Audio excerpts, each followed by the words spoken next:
Hello and welcome to another Forgeside Chat. I'm Sam Smith, I'll be your host. I'm a master blacksmith by trade, and I'm going to discuss what a forge is today and what a blacksmith does. Let's get started.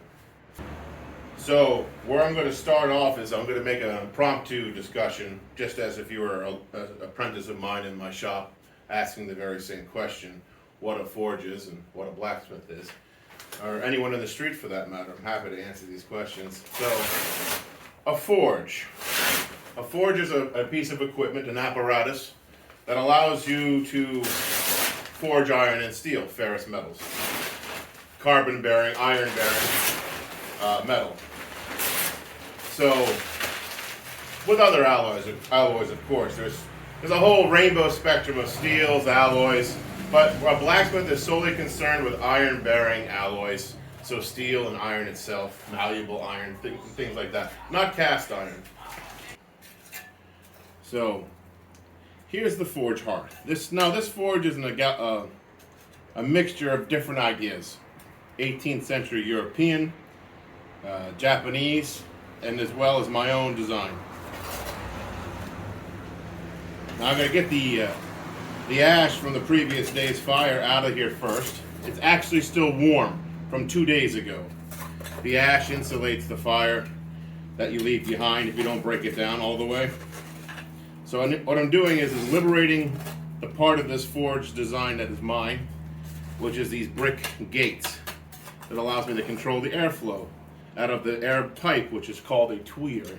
It's a French word, and that's the pipe that goes from the air source, either a bellows or a blower, to the forge's hearth or the fire pot if you have an under tuile setup. This is a traditional side tuile setup, which again makes it the 18th century thing. The other thing that makes it 18th century is the side draft. No, it's a side tuile, side draft forge. So literally there's a force coming out and then hewing back into the chimney. So that's the 18th century part. I borrowed that from many different continental and British examples of forges. So once I've got the ash cleaned up here, I'm going to start the chimney fire, and then I'm going to start the fire down below. So a lot of people are going to say, Sam, that's a traditional forge. And I'm like, yeah, this is how forges are. A forge is an open hearth fire that uses coal or charcoal, and which is a carbon positive fire, which allows you to not only forge the metal hot, which heating up metal and hitting it with a hammer is called forging.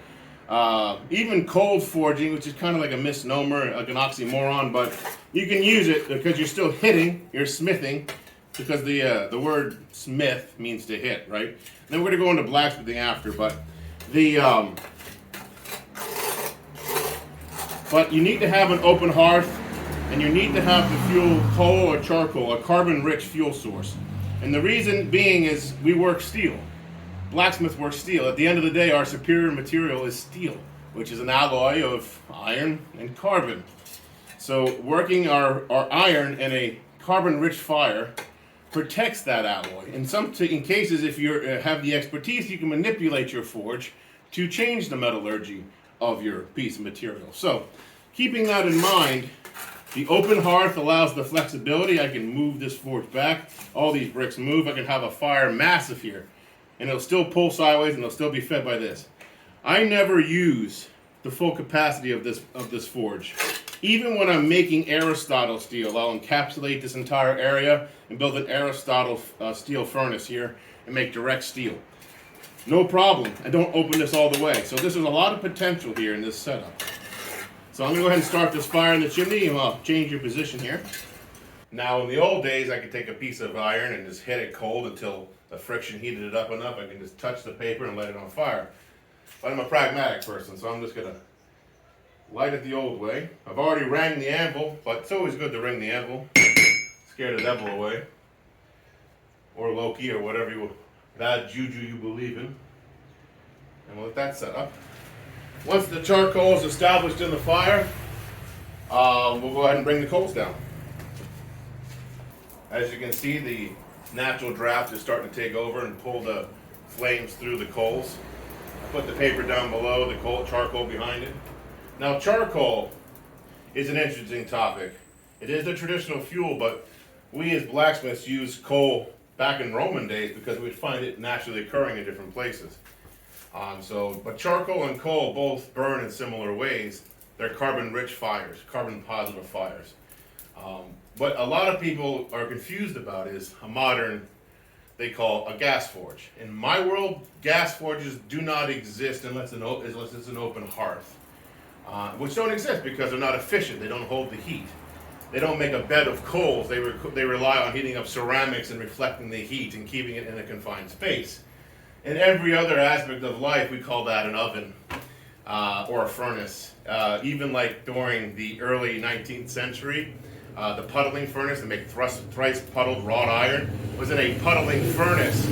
There was a forge inside an oven with a wall between it with another section with ceramics, fire bricks, and it would heat indirectly. And everything was done inside a door, just like a gas forge, and they call that a puddling furnace.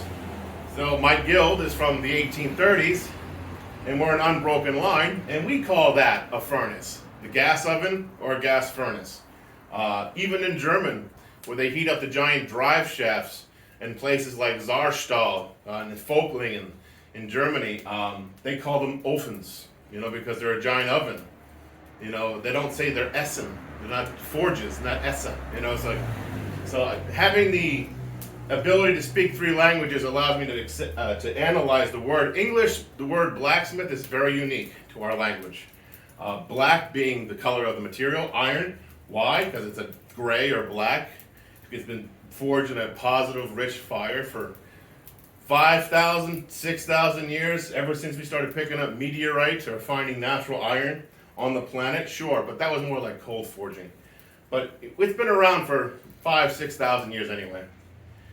And here we are. I'm still doing it this way. Now, modern conveniences have its place, but the only thing that really grinds my gears is when people say what they're doing with the gas oven is exactly the same what I'm doing here. And the same goes with saying I'm a blacksmith when you spend most of your time doing metal fabrication and electric welding. There's nothing blacksmithing about electric welding.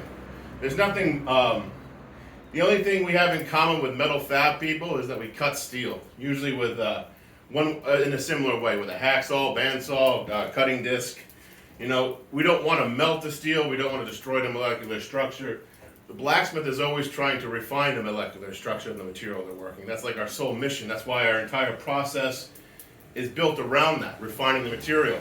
Forging steel is a refining process because we had to make our own material in the old days. In proto-blacksmithing days, there was no steel supply. We had to make our own material, know how to refine it, and all that twisting and folding and all that legendary things come from our need to refine our material before we can say, yes, sir, this blade you can count on to save your life because I know the material's been refined enough and survived enough so I can say, yes, it's strong. So that's why that is. Now the second part of blacksmith, smith, means to hit. It comes from smite or smite, to hit. So as long as you're hitting steel or iron, you're smithing. But if you're forging, that means you're heating up material and forging it. But if you're blacksmithing, this is where English gets confusing. This is a forge, and that will be forging hot steel with my forge in a forge, which is another synonym for blacksmith shop. So forge in the forge and a forge while forging. This is a forge. A gas oven is a gas oven, okay? So and blacksmithing is blacksmithing, and metal fabrication and modern metal work is modern metal work. So it's important to separate the two. So we're clear. Open hearth, coal or charcoal, it's a forge. Anything using gas in a confined space with a door on it, oven or a furnace. Blacksmith, someone that uses a forge, because the blacksmith is because they work it in a carbon positive fire. Gas forges are actually carbon negative fires.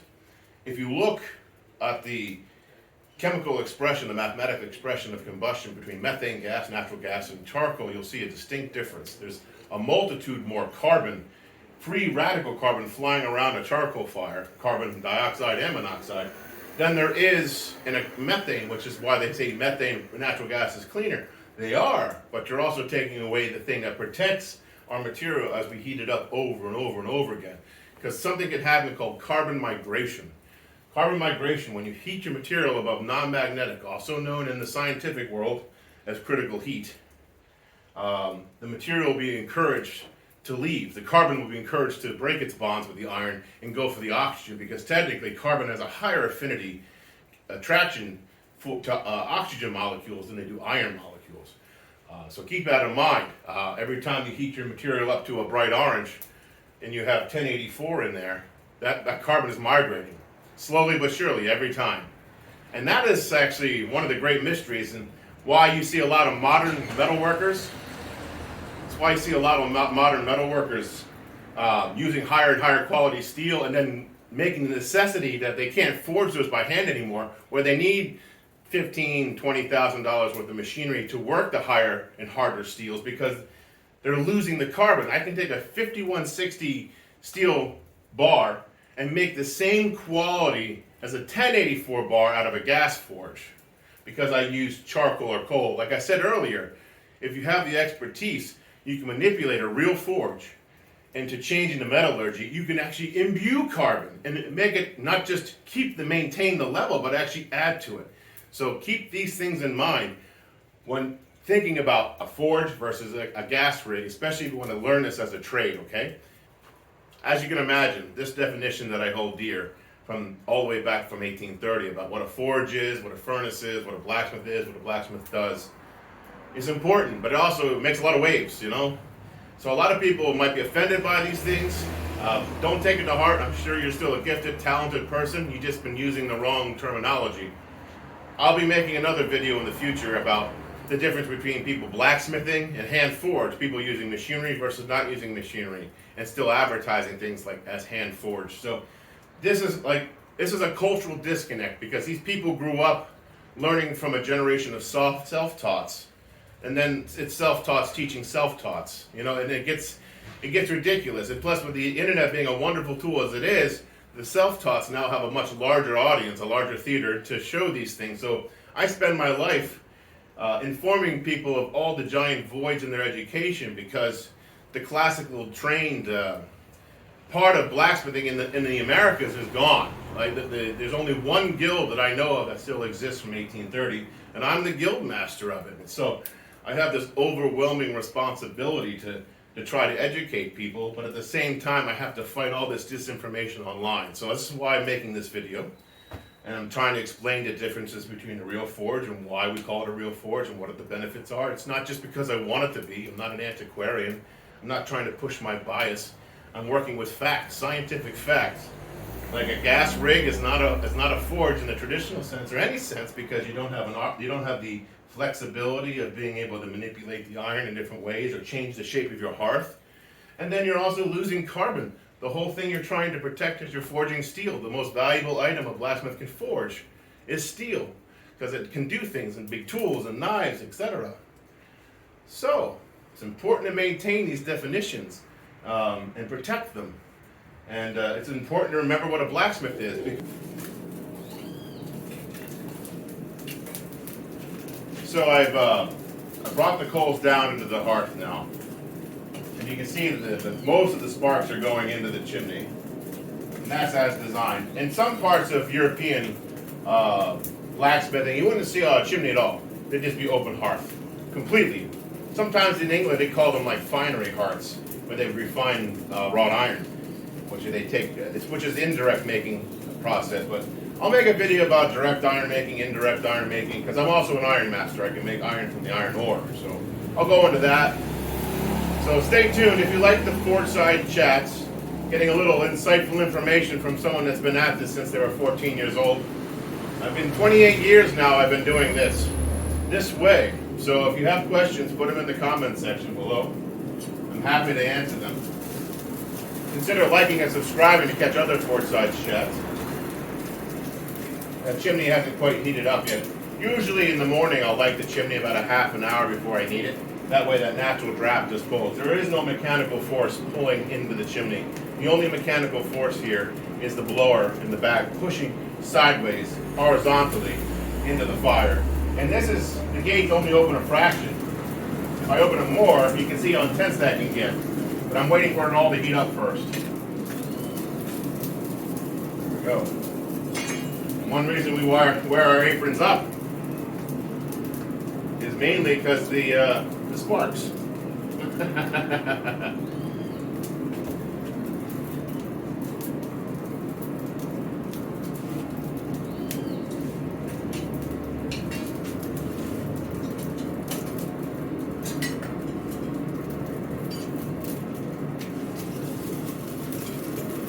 So I just put some steel in that fire, and that steel is not going to be affected by being brought to critical heat. It's not going to lose its carbon. As long as I don't burn the steel, the carbon will remain in it because the atmosphere of this fire is protecting, the coal bed is protecting the steel from losing its migrating the carbon because the oxygen is being burned around it before it gets to the hot steel. Just keep that in mind. If it's too close to the air source, that's where you get that blowtorch effect from, and you don't want that at all. I'm trying to think if I've ever got anything else to talk to you about in regards to a forge. There are many different types of actual forges. There's some that do have coverings, but they're still accessible from three sides. I think ultimately being able to change the shape of your hearth is very important, especially if you're building architectural things or an artist blacksmith. You need to be able to change the shape of your fire, you know? Learning the fire skills of carbon fire, without learning those things, how can you call yourself a blacksmith if you can't shape your fire and get fire to do its thing? A blacksmith is a commander of the four elements, where we got our fire, our wind, our water around here, you know, and earth. And we're going to make sure they all stay in balance to do a job. And if you don't know how to command fire, all you have to know is push a button, hope the gas man shows up once a week. That doesn't make any sense to me. That's like you're omitting a whole part of the trade. So it's important to remember that a blacksmith is not just forging skills, but it's also fire skills. This is bright orange. Blacksmiths work by color. One magnitude brighter would have been better heat for me, but I want to just take the time to say that consider liking and subscribing. Again, questions should go in the comment section. If you have any, happy to answer them. And if you want, stay tuned this week. I'm going to be forging some Anglo-Saxon blades with this piece of recycled bar stock, with this coil spring from a car. I'll be making some replicas for the British Museum, just for fun, not for them to display, but just for fun, since they've made their entire archive digital. So if you like that kind of thing, or even like more natural things like plants and bonsai trees, consider liking and subscribing, and until next time, see you at the next Fireside Chat.